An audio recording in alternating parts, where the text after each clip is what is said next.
I'm Jim Croce, and I live here. You know, I've spent about 10, 11 years playing in bars, fraternity parties, doing rock and roll, country and western, bluegrass. That screaming you're hearing back in there is my little boy Adrian James, trying to sing. Hey, why don't you bring him out?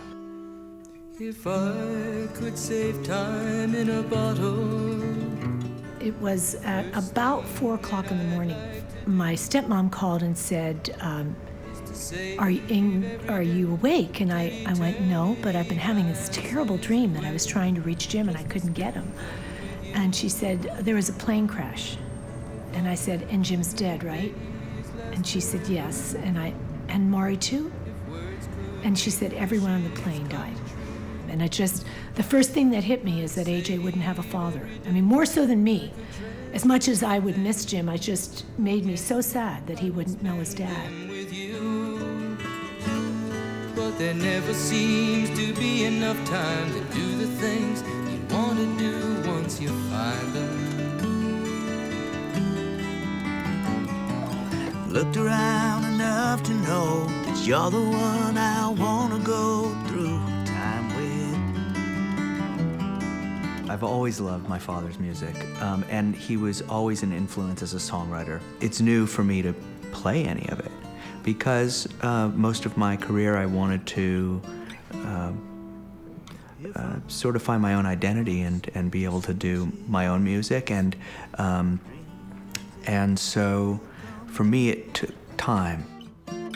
I went to a doctor to find out if I could get pregnant, and after he examined me, he told me that I was pregnant, and I told Jim, and Jim had this look of kind of utter fear and excitement, because he knew that if we were going to have a child, he needed to become a professional musician. And that night, he sat down at the kitchen table and he started to write Time in a Bottle. Time in a Bottle was so ominous because you hear the opening lines, you hear the opening piece, and it's sort of this iconic piece of music. And when I added to that the thought that it was written for me, it had a very strong emotional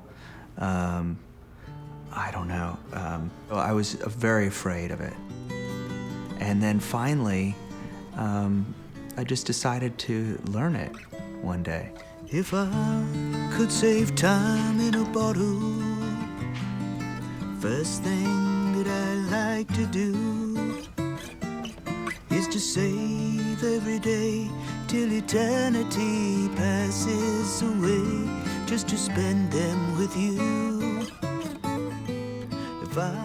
First couple times I sang it, I was just too emotional to be able to really to perform it well. But it's still, whenever I think about it, it affects the performance. I have to set that aside and treat it like a piece of music that's another piece of music. Can you do that? No, not very well. It's very hard.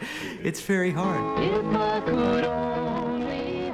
The only way that Jim and I really could communicate was through our music. It was the thing that had initially brought us together at a hootenanny when he was the judge for the contest that I was in. Whenever we sang music, it was like making love. She's got a romance built to mystery. I've got a heartache trying to kill me. Well, I think my mom was really very supportive of me playing music. At 6 years old, he was playing piano and writing his own songs, and by the time he was 15, he was on the road and performing. I think she would have liked that I would have, finished school and gone to college, but I had an opportunity to follow my dream of playing music when I was very, very young. He said, "Mom, that was my choice. Should I go on the road with Ray Charles right now? I can do this, or should I go to college?" And I'm like, "Well, it's up to you."